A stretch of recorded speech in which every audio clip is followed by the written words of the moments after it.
Maintenant, on travaille avec des ordinateurs et surtout avec un appareil qui s'appelle un sonar à balayage latéral. C'est un appareil qui permet d'avoir une vision un peu aérienne. C'est comme si on était en l'air et qu'on voyait le fond de la mer.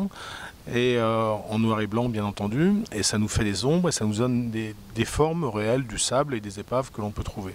Donc grâce à cet appareil, on a pu rechercher de nombreuses épaves et trouver de nombreuses épaves, que ce soit des épaves modernes, puisque malheureusement un chalutier coule ou lorsque un bateau disparaît, on n'a pas forcément la position exacte du naufrage. Donc notre travail consiste à aller quadriller une zone précise, regarder ce qui est au fond de la mer pour, in fine, retrouver l'épave du bateau en question. Ça nous sert aussi pour retrouver des épaves anciennes.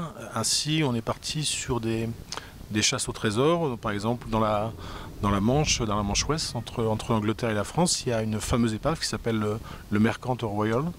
Et sur ce navire, il y aurait peut-être environ, en valeur d'aujourd'hui, 200 millions de dollars en barres d'or, lingots d'or, barres d'argent et pièces d'argent.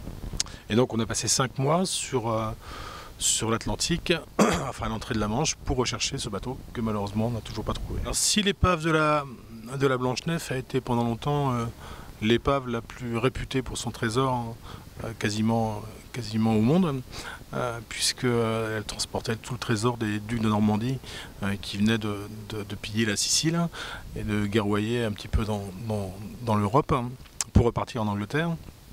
Il y a d'autres épaves qui sont assez emblématiques. Il y a l'épave du Soleil d'Orient qui est coulé à Madagascar et qui transportait un trône en or qui était destiné au roi de France et qui transportait également 2 cadeaux spécifiques pour le roi de France qui étaient des éléphants en or. Mais pas des éléphants à taille réelle, c'était des petits éléphants, mais il devait bien y avoir une tonne d'or sur chaque éléphant. Et quelquefois, il va être plus rentable de vendre une aventure, c'est-à-dire de vendre un film sur une belle épave, que de remonter ce qu'elle contient et vendre ce qu'il y a dedans. Puisque ça, on ne le vendra qu'une fois, tandis qu'un film, on peut toujours y retourner.